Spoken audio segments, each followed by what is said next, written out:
Business Insights on Talking with the Experts, hosted by Rose Davidson. Did you know that your business, like your relationship, needs to be nurtured and nourished? And if there's not enough foreplay or too much focus on outcome, you will lose precious opportunities for connection and expansion. My next guest is Xanet Pailet, and she is going to discuss with us how we can use our intimacy in our relationships to have better businesses. Now, Xanet is a former healthcare lawyer turned sex and intimacy coach. She's a trauma practitioner and a best-selling author of Living an Orgasmic Life, Heal Yourself and Awaken Your Pleasure. In 2010, she left a 26-year sexless marriage, went through her own grueling sexual healing process, and over the past 15 years created a six-figure coaching business, both online and in person. 5 years ago, she founded Passionate Intimacy Retreats and has facilitated more than 100 couples intimacy at these retreats. She helps committed couples who feel stuck, disconnected, or in conflict transform their relationships into ones filled with intimacy, safety, passion, and joy. Xanet, thank you so much for joining me today. I'm so pleased to meet you, and I'm looking forward to find out how our intimate relationships can help us in business. Mm-hmm. Thank you so much, Rose, for having me here and being willing to have this conversation. Is something that's very important to me, because I really believe that when you improve your sex life, you also improve everything else in your life, including your business. And how does that work? How, if we improve our sex life, how can we improve our business? Well, they're really very integrally related. When I think about where women's power and creativity comes from, it actually comes from our womb space. That really is the center of our creativity and power. And when we connect with that part of ourselves, not only do we feel better because there's all sorts of endorphins that are running through our body and hormones, and it lowers our cortisol levels, which all helps us be more settled and less stressed.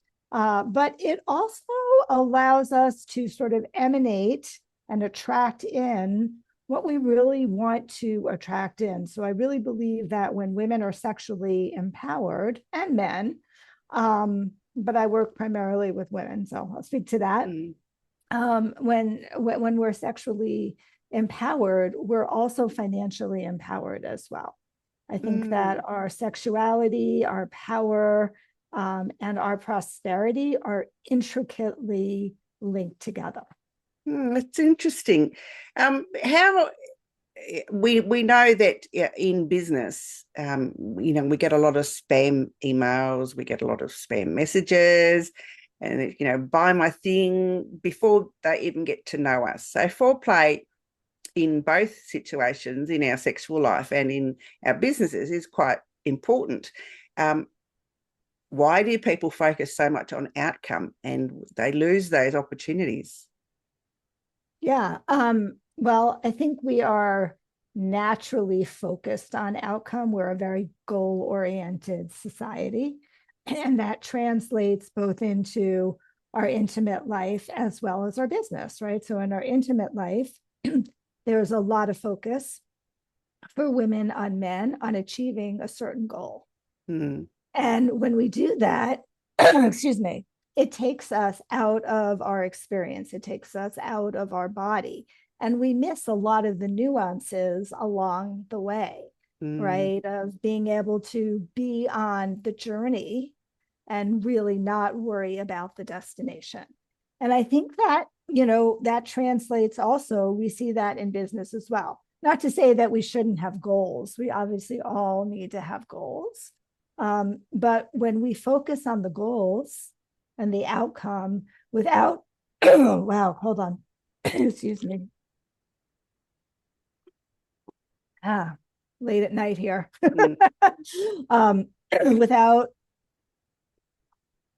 being able to really be in the process itself and not focus on the process, then we're likely to skip some important steps, right? So, if all I want to do is like get my webinar out and get people signed up for my retreat, I'm missing some of the steps that I need to do in the nurturing process of getting to really work with people, getting them to know me, whether it's through an email sequence or, some sort of funnel, or I give them a quiz, right? And so that they get to know me and the way I work in a little slower pace, which I think is also should happen in a good sexual relationship, that you should be able to slow down and really get to know your person, your partner, and be able to nurture that relationship without having to worry about the outcome or the goal of whatever your goal happens to be. Yeah, that's I like that analogy too, because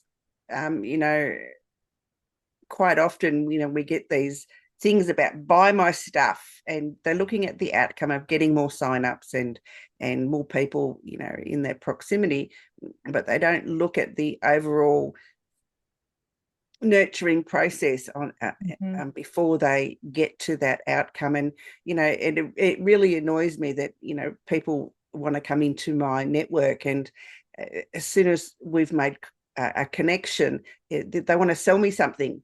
And to me, that's just not the way to do business, because they don't know anything about me. They just know what my headline says, either on LinkedIn or Facebook. And that they haven't taken the opportunity or the time to get to know what I do, so that maybe that we're not a good fit in the first place.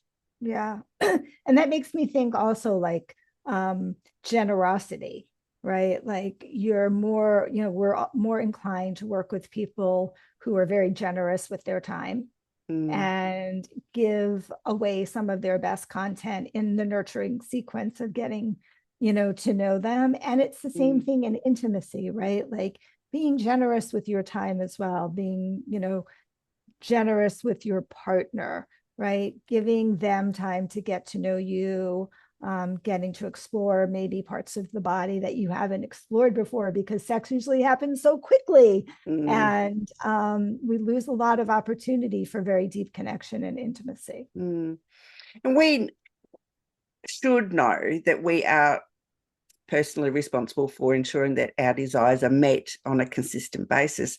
But how do we ask for what we want or what we need in a business sense? Because we don't often put ourselves out there and ask. Yeah. And I think that's, one of the challenges that a lot of women face, right?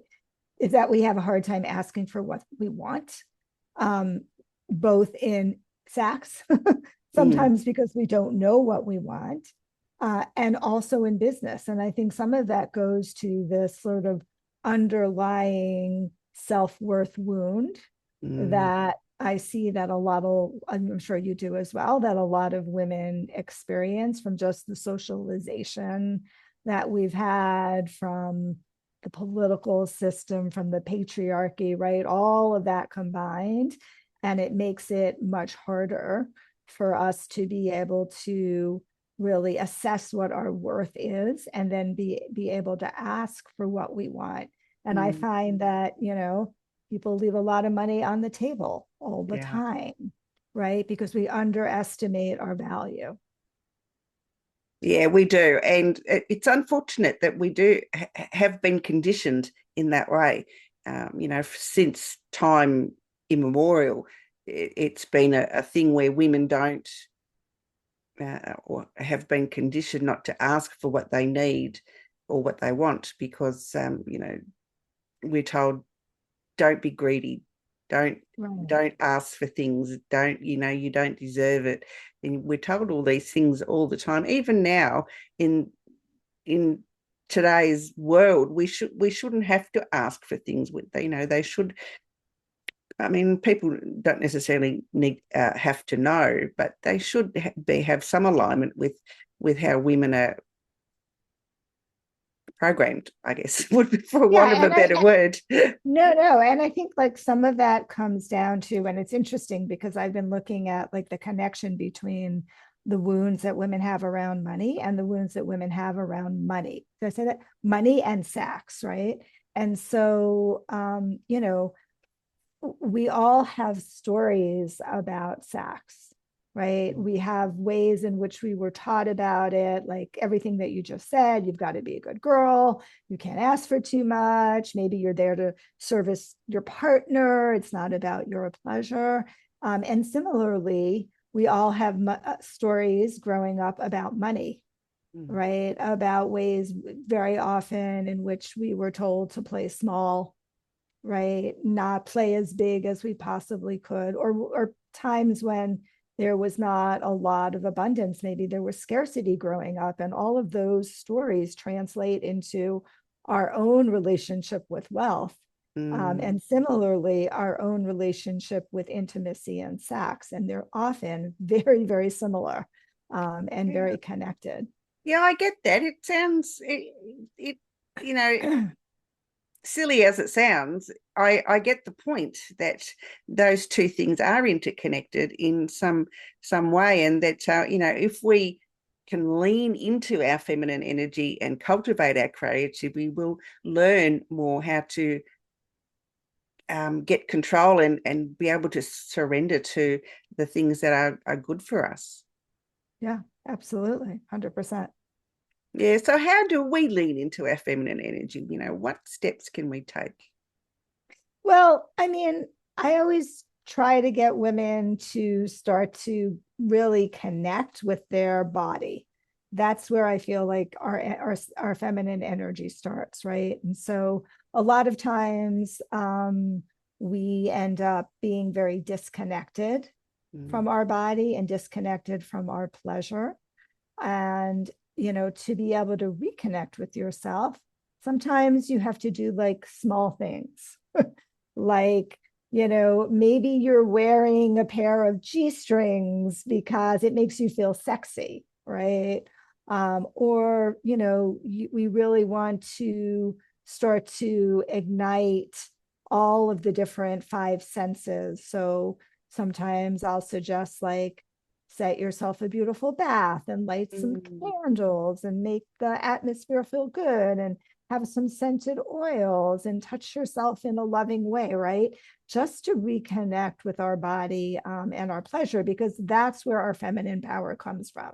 So we really can't connect with that feminine power until we're really connected with our body and, with our pleasure as well. So I'd like to start there. And then there are other things you could do. You could do some breath work, some breathing exercises where you start to actually connect with your sexual centers and your sexual energy. But, I think it's a lot of self-work, it's meditation, and it's reconnecting with your body and reconnecting with your pleasure. Orgasms are very important in terms of connecting with your feminine power. Yeah, I was quite old when I first had mine.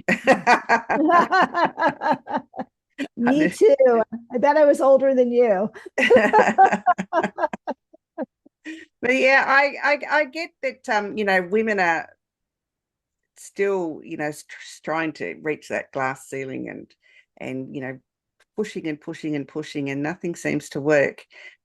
And I don't understand in this modern era why that's still happening. I mean, why the patriarchy has decided that we are not as worthy as the rest of the population. To me, it beggars belief, because women have been trying since forever to be treated as equals, and we can work and think and do all the things that men can do, but men don't see it that way. I won't say all men, a great majority of them still treat women as second-class citizens, and I don't understand why. Well, I do. We're a threat. Okay. Right? I mean, if the feminine rises, right, then the patriarchy starts to crumble. So I think that, the patriarchy, in the big generic term, the patriarchy sees women as a threat to their power.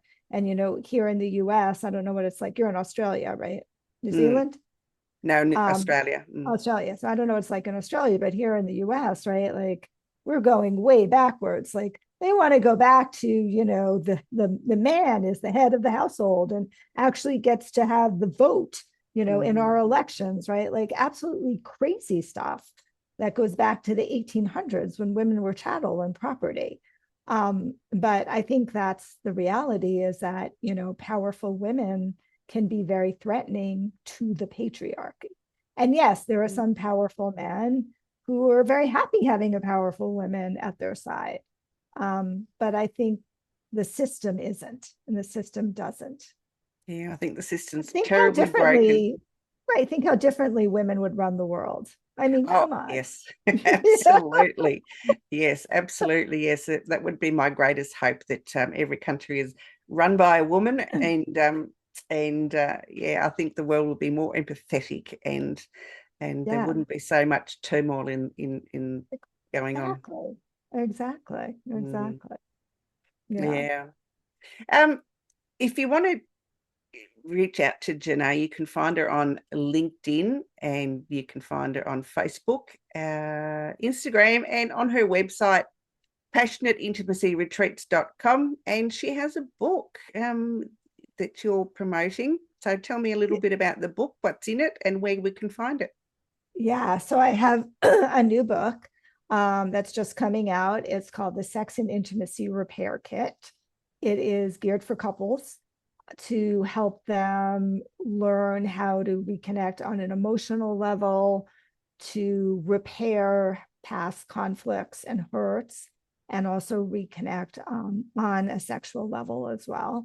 And it I don't know when we're airing, but I know that it can be pre-ordered right now. And my recommendation is to get a copy of it, to connect with me, is to go to, I have a lovely little free gift for all of your guests, which is How to Improve Your Love Life. It's 7 3-minute, very short videos with very specific tips, female centric.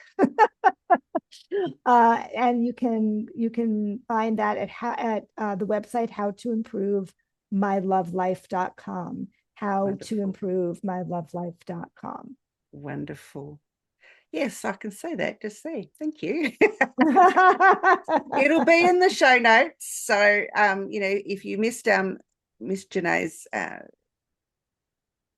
talk about the howtoimproveyourlovelife.com, yes, it'll be in the show notes. And please remember to click on that link and get your free gift from her. Xanet, it's been an absolute pleasure. Thank you so much for joining me today. I learned a little bit about how sex and business can be interrelated. Awesome. I'm glad to hear that. I enjoyed the conversation. Thanks for inviting me on. Bye-bye for now. Bye.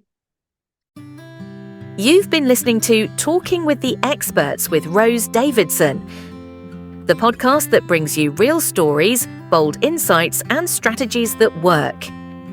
Be sure to subscribe on YouTube or your favourite podcast channel so you never miss an episode, and dive into our full library anytime at talkingwiththeexperts.com. Until next time, keep learning, keep growing, and keep talking with the experts.